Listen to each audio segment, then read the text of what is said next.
आमचे विचार 80% समाजकारण 20% राजकारण हे आम्ही मूलमंत्र जपण्याचं काम करतो आणि तेच काम मिलिंद देवरा करतायत याचा मला आनंद आहे.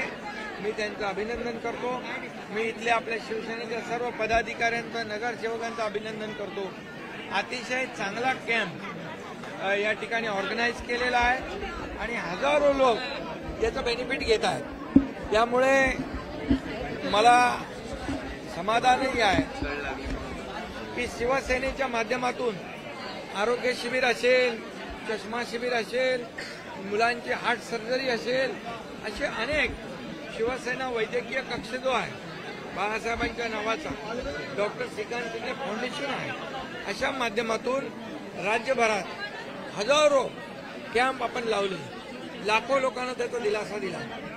शेकडो अँब्युलन्सचं वाटप केलं. त्यामुळे शिवसेना हे फक्त निवडणुका डोळ्यासमोर ठेवून काम करत नाही, तर निवडणुका असू द्या नसू द्या शिवसेनेचं काम वर्षाच्या 12 महिने चालू असतं. आता कोणाला राजकीय चष्म्याची गरज आहे ते तुम्हाला जास्ती माहिती आहे, कारण त्यांना सगळ्यांना कावीळ झाल्यानंतर पिवळं दिसतं. त्यामुळे अशा लोकांना चष्मे द्यायला पाहिजे, तेही चष्मे देऊ. महाविकास आघाडी मध्ये बिघाडी होण्याची चिन्ह दिसायला मिळतात. संजय राऊतांनी नारा दिलाय की आम्ही आता एकटे लढू. दुसरीकडे काँग्रेस म्हणते की आम्हाला विश्वासात घेऊन हे सगळं म्हटलं पाहिजे होतं. कुठेतरी बिघाडी दिसून येते. मी एकच सांगतो, त्याच्यामध्ये फक्त ते स्वार्थासाठी एकत्र आले होते. लोकसभेच्या निवडणुकांमध्ये फेक नॅरेटिव्ह पसरवून लोकांची दिशाभूल करून मतं घेतली आणि मतं मिळाल्यानंतर ज्यांनी मतदान केलंय त्यांच्याच पाठीत खंजीर खुपसला. मग त्या लोकांनी विधानसभेमध्ये त्यांना जागा दाखवली. 2.5 वर्षामध्ये महायुती सरकारला मी मुख्यमंत्री असताना मला फक्त रोज शिव्या, आरोप याशिवाय दुसरं काही दिलं नाही.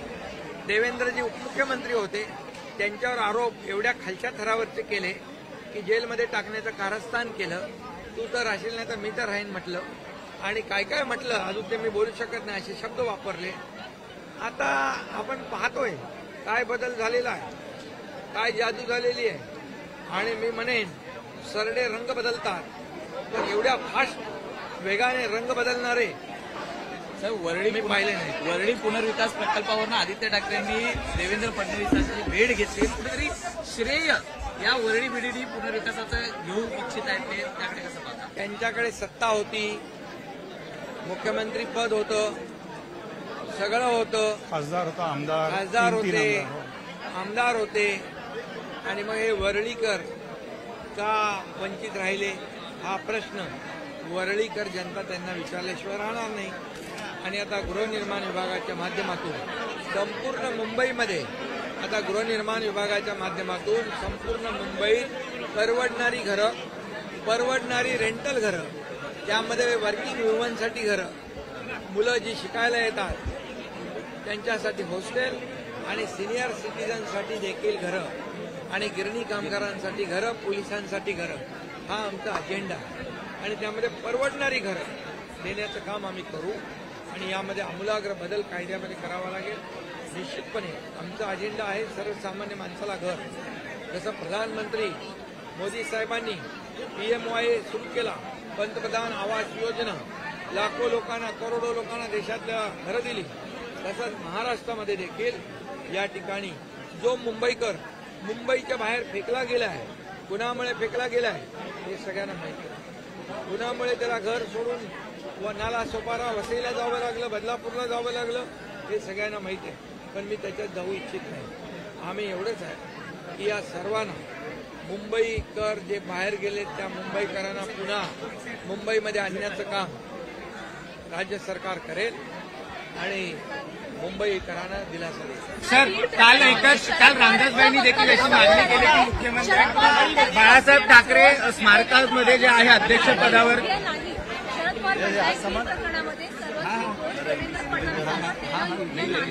बरोबर आहे.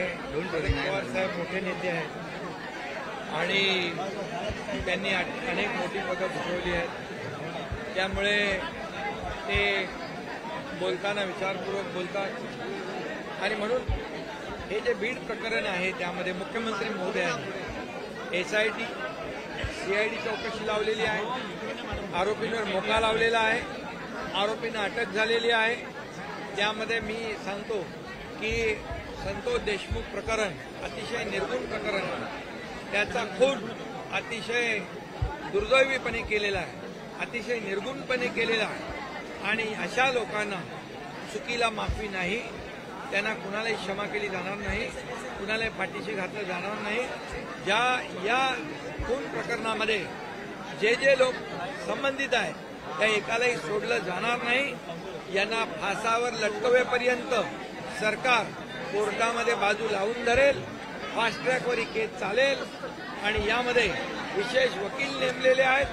जे करायचं आहे त्या बाबतीमध्ये सरकारने आणि मुख्यमंत्र्यांनी पावलं उचललेली आहेत. या बाबतीमध्ये सरकार पूर्णपणे गंभीर आहे आणि संतोष देशमुख याला न्याय मिळेपर्यंत आणि आरोपी फासावर लटकेपर्यंत सरकार पूर्णपणे त्यांच्या पाठीशी राहील. त्यांच्या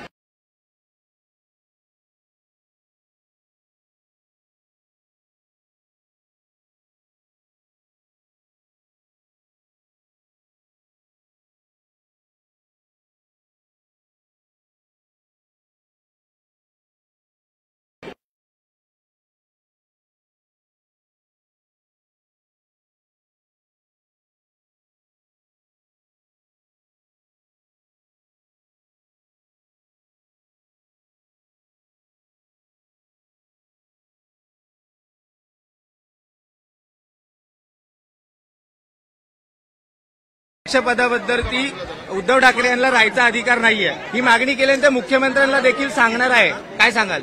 खरं म्हणजे रामदास भाई बरोबर बोलले. कारण ज्यांनी वक्तव्य केलं की ज्या बाळासाहेबांचे विचार ज्यांनी सोडले त्यांना या कार्यक्रमाला बोलवणार नाही. अरे कार्यक्रम कुणाचा आहे? स्मारक बाळासाहेबांचं कोण बांधतंय? आम्ही सरकार बांधतोय. कुणाच्या मालकीचं ते स्मारक नाही. ही लोकांची प्रॉपर्टी आहे. बाळासाहेब हे लोकांच्यातले नेतृत्व आहेत, लोकाभिमुख नेते आहेत होते आणि म्हणून ज्यांनी बाळासाहेबांचे विचार सोडले ते तर लागू कोणाला होतं? 2019ला बाळासाहेबांचे विचार कोणी सोडले? कोण काँग्रेसच्या मांडीवर जाऊन बसलं? कोण स्वतःच्या स्वार्थासाठी मुख्यमंत्री पदासाठी आपल्या बाळासाहेबांचे विचार कोणी सोडले? त्यामुळे त्यांना हे बोलण्याचा नैतिक अधिकार नाही. थँक्यू.